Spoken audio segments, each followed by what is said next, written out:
Parents forced me to give my $5,000 inheritance to my sister for her business. Then she sends me pics from her launch party to rub it in my face. I decided to take revenge.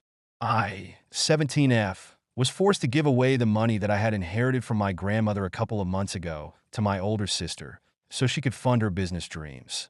My older sister, Connie, is 6 years older than me and has always bullied me because she just seems to have something against me for no reason.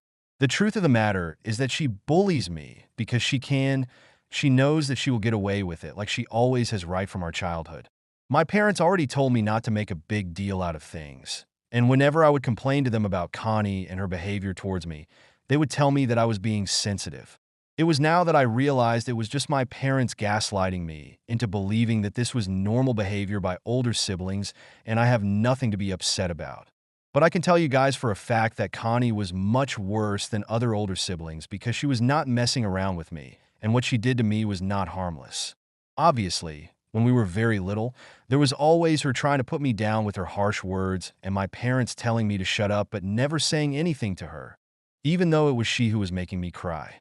That was horrible in itself, but at least it was just verbal.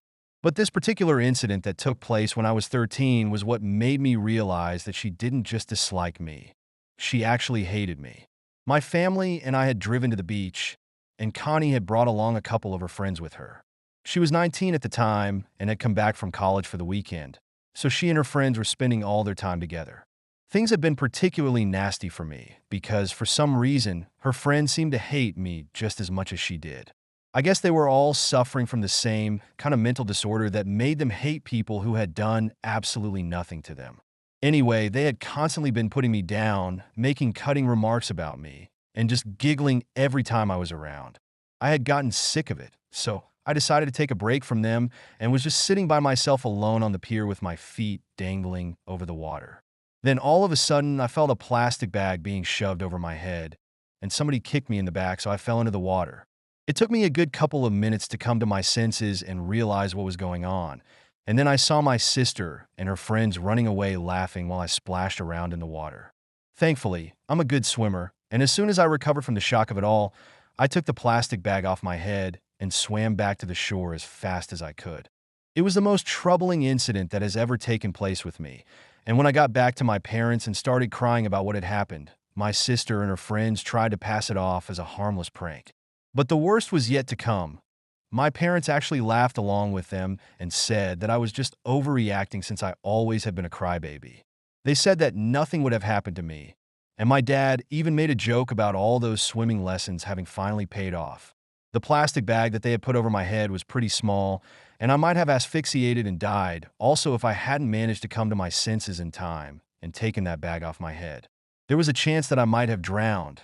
So many things could have gone wrong, and yet they seemed to find it all very funny.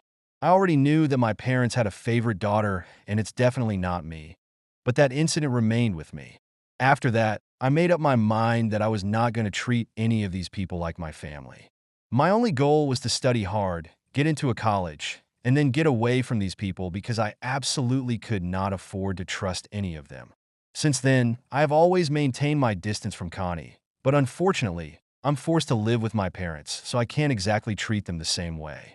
I have had to act nice with them, and that was also part of the reason why I had to give away the money that I had inherited 3 months ago, even though I really didn't want to. My grandmother, who was my dad's mother, passed away about a year ago, and we finally received the inheritance 3 months ago. She left the house that she used to live in and most of the money that she had left to my parents, while Connie and I received $5,000 each, but I also received a sapphire ring that she owned since I had once told her that I really liked it, and she had joked about how I could have it once she was gone. It was a pretty big amount, and I planned on saving it for my future, but then my parents told me that Connie was starting her own business, so she needed to put together all the money that she possibly could. They were already helping her, and now they were counting on me to do the same. I did not think that it was fair because it was her business, so why should I have to contribute? Also, let's not forget that she has always treated me with nothing but cruelty my entire life, and now I was suddenly expected to help out this person.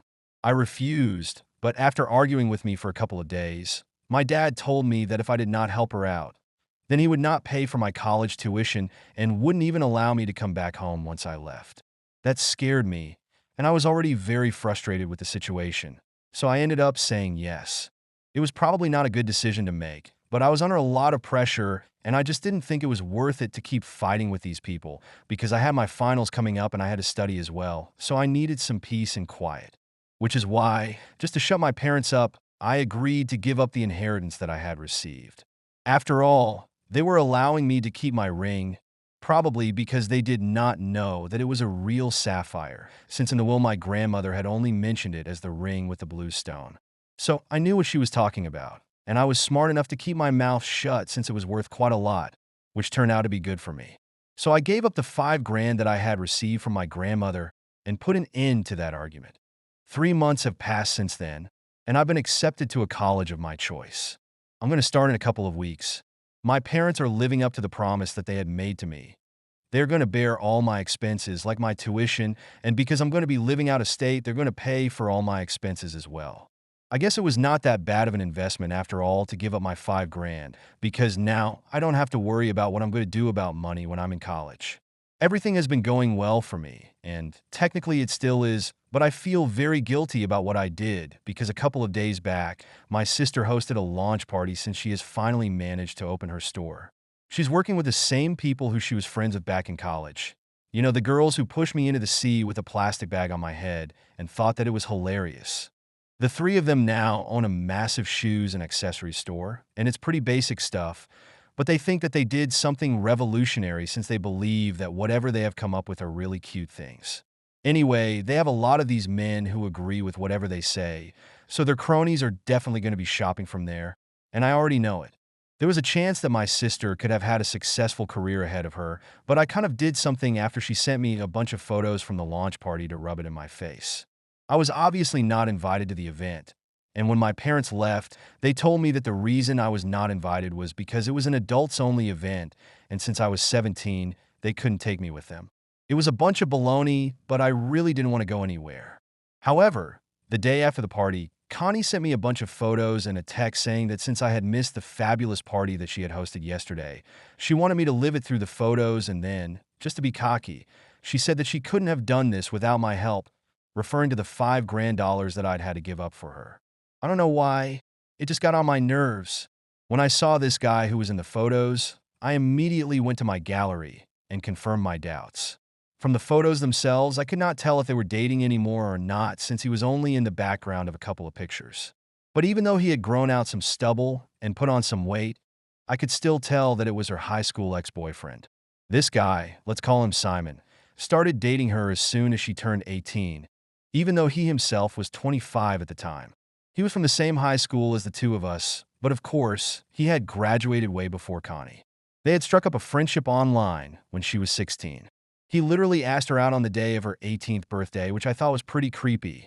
But Connie thought that it was romantic, and thankfully, this was the time my parents acted like normal human beings and told her that they did not like the idea of her going out with somebody who had been waiting for her to turn 18 in spite of being in his 20s like a creep.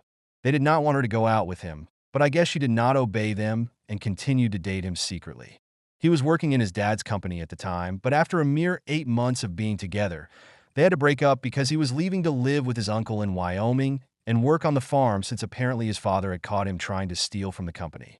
She was devastated, and that was when our parents found out that she was still with him since she had come back home to beg my dad to get a job here so he wouldn't have to do what his parents asked of him and allow himself to get shipped off to Wyoming and break things off with her. But my dad did not listen to her and forced her to block him everywhere and promise him that she would never speak to him again. Our house had been turned upside down that day because on one hand, Connie was begging our parents not to make her break up with him and promising them that he would be better, and on the other, my dad was yelling at her for not listening to them and getting involved with this guy who was clearly up to no good, while my mother just kept crying. Obviously, nobody involved me in anything that day, and I was told to stay in my room and not come out, but I had heard his name being thrown around a lot, so I decided to stalk him on social media. When someone causes an uproar like that in your home, you don't forget their face that easily.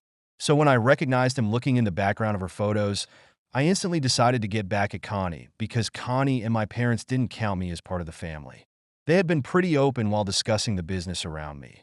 So I was also aware of the fact that while my own parents didn't need much convincing, her friends' parents hadn't been that easy to crack. They were mostly convincing their parents to invest in the business because I think finding other investors would prove to be a difficult task since all of them are so stupid and incompetent. But anyway, I knew for a fact that the last person who had been holding out on this business plan was one of her mothers, who was a single parent and was skeptical about betting so much money on a store dedicated to nothing but shoes and accessories.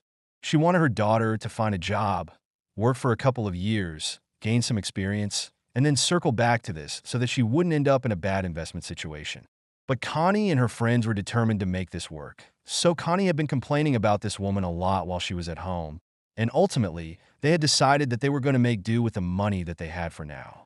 Later on, if their business started taking off, then their third friend's mother would also invest in the business. That was the deal that they had come up with.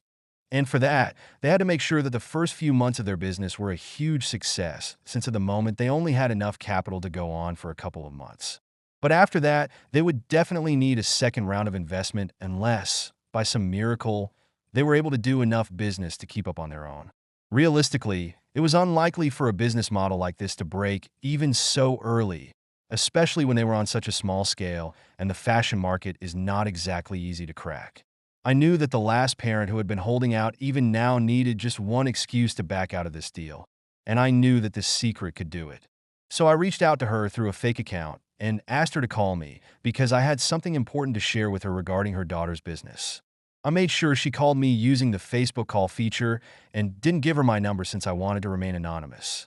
I had to wait for a couple of hours, probably because she was not sure if this was legit or not, but I guess curiosity got the better of her, and she eventually called me up. Then I told her all about what I had seen and who the guy lurking in the background of all the photos actually was. She did not believe me initially, but then I was able to manage to tell her that my job was just to warn her. After this, it was entirely up to her whether she still wanted to invest in this business or not. Then I hung up on my own, sent her a couple of pictures of Connie and Simon from the past, and left it up to her to decide. I guess she decided to back out of it and even told her daughter to do the same, because since the day after I made that phone call, things have been intense. Nobody has any idea that I was behind all of this, but Connie has been calling our parents to try and get them to talk to the mother who backed out and convince her to come back on board. Her friends are also pretty pissed at her because they can't believe that she didn't share something like this with them. Apparently, she's back together with Simon, but she had lied about his identity so that nobody would recognize him. Even our parents are pretty displeased with her. To sum it up, she's screwed because literally everyone in her life is mad at her. And I really want to enjoy all of this, but for some reason, I just can't bring myself to do that. I know that this business meant a great deal to her, and now I'm wondering if I was a little too petty and what I did might have been wrong. I overheard our parents discussing how disappointed they were a couple of hours ago, and even they were pissed at her and were considering exiting her business as investors because she had broken their trust. That really spelled trouble for her because they almost never get upset with her, so this is something extremely new, and I don't know, this just doesn't feel as good as I thought it would. So, I'd have for screwing over my sister by trying to get a potential investor to back out of her business because she bullied me as a kid. Update 1. Hey, thanks to everyone who bothered to respond to my post with their advice. I guess you guys are right. I might have had too much of a conscience to enjoy this, but I'm doing the wise thing and keeping my mouth shut about what I did because if my parents ever found out that it was me behind all of this, they would literally throw me out of the house. And since I'm going to turn 18 in a couple of months, there's going to be nothing stopping them from doing that either. I'm relying on them to pay for my college expenses, so I really can't afford for that to happen. It's been a week since I made my post, and things have gotten much worse for Connie because the mother who had backed out of the deal convinced her daughter to do the same. Now it's just down to the two of them, but this other friend of hers is very upset with her and is demanding that they split the shares of the business 60-40 because her trust in Connie has greatly diminished after she found out about this secret boyfriend who stole from his father's company. To them, she had introduced Simon as this guy she had met on a dating app a couple of months back and had been with him ever since, but after her friend's mom revealed the truth, she was still trying to stick to that story, but nobody believed her anymore. She even tried to pass off the images as fake, saying that somebody might have photoshopped it to make her look like a liar. So she has been visiting our parents almost every single day, and they have been scolding her for what she did, but also are still trying to help her. Every evening, The three of them get together with their lawyer to try and figure out a way that she wouldn't end up losing her shares of the business. There is a pretty strong chance that they might have to shut down because of this disagreement if they're not able to resolve this conflict quickly. And I don't know how I'll feel about that, but honestly, I've just made up my mind to avoid thinking about this at all. The only good thing that has come out of the situation is the fact that because Connie is in trouble, nobody really pays attention to me anymore, so I can come and go as I please, and I'm literally doing whatever I want. It is nice. It has really taken the spotlight off of me. And even when Connie visits, she just ignores me because she's too busy with her own situation. And my parents don't say anything to me either. So this is how I'm spending the last couple of weeks back at home before I leave for college. And it's been great so far. I don't have to answer to anybody about what I do throughout the day. And honestly, I feel like even if I don't come back home for a couple of days and end up spending more time at my friend's place than at my own home, my parents and Connie are not even going to notice. Anyway, like I said, this is the one good thing that has come out of the situation, and I'm hoping that they leave me alone until I'm finally ready to go to college. I'm also keeping my fingers crossed that this situation in no way impacts my parents' decision to pay for my college expenses, something that I hadn't considered earlier. But while typing out this post, it occurred to me if it does, I'll be screwed, but at least I'll have the satisfaction of knowing that Connie has it worse than me. Update 2.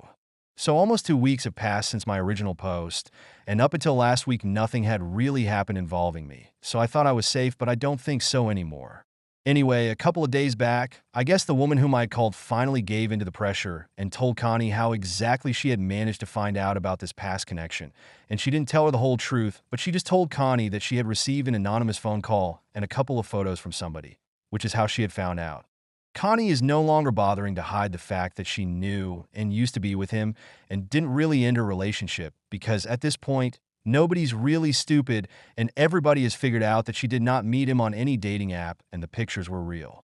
After she found out that there was an anonymous phone call involved, she obviously thought of me first. So yesterday, when she visited us, I had the misfortune of being downstairs because I had made plans to hang out with a friend and was just leaving. But then she stormed into the house and shoved me as hard as she could. As soon as she saw me, I lost my balance and my temper and shoved her right back.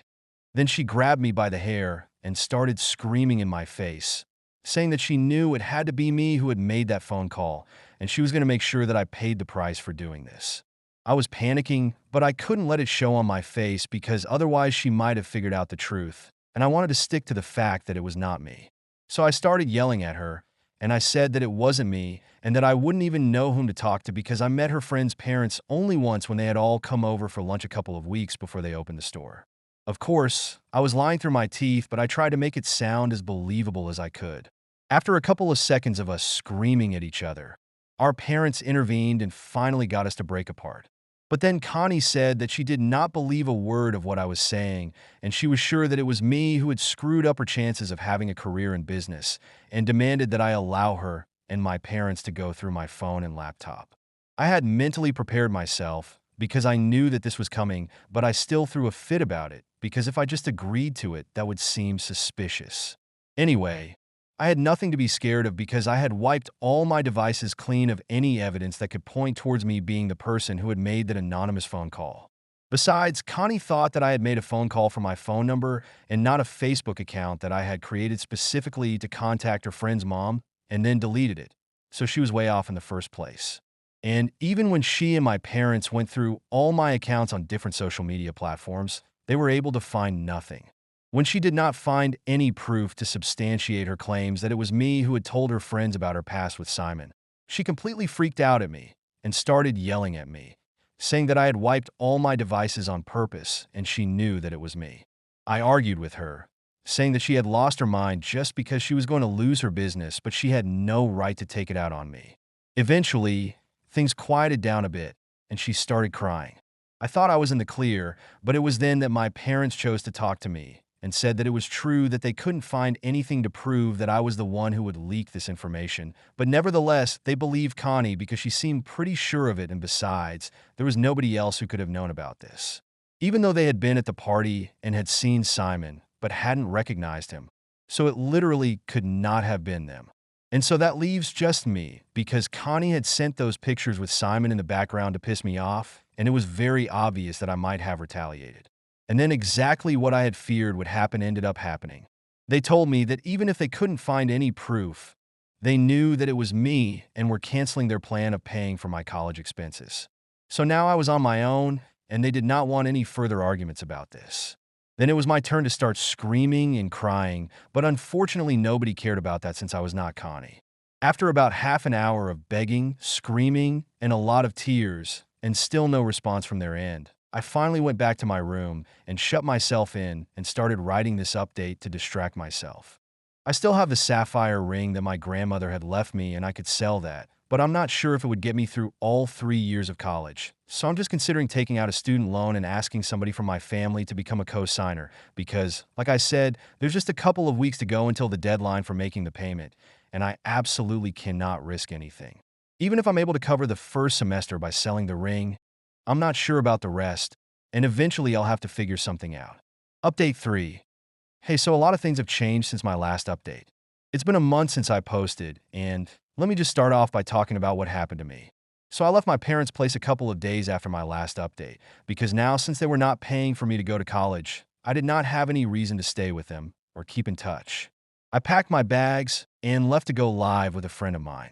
I had already discussed things with her, and she told me that I was welcome to come live with her and her family. She was taking a gap year, and after living with her for a couple of days, she and her parents told me that she wanted to start working at her dad's business. So she really didn't have any interest in going to college in the first place. But her parents did have a college fund set aside for her, so I could use that for the time being. I tried to decline, but they convinced me since her parents had known me for a long time and said that it was as good as sending their own daughter to college. And honestly, I was in no position to say no to an offer like that, so I took them up on it. And even though I am sure that they don't expect me to pay them back, I'm going to make sure that I do. I am on campus right now, and I didn't even have to sell my grandmother's ring, so I'm very grateful to my friend and her parents. And as for Connie, things didn't end too well for her because she ended up selling all the shares of the business, and now her friends own the store entirely.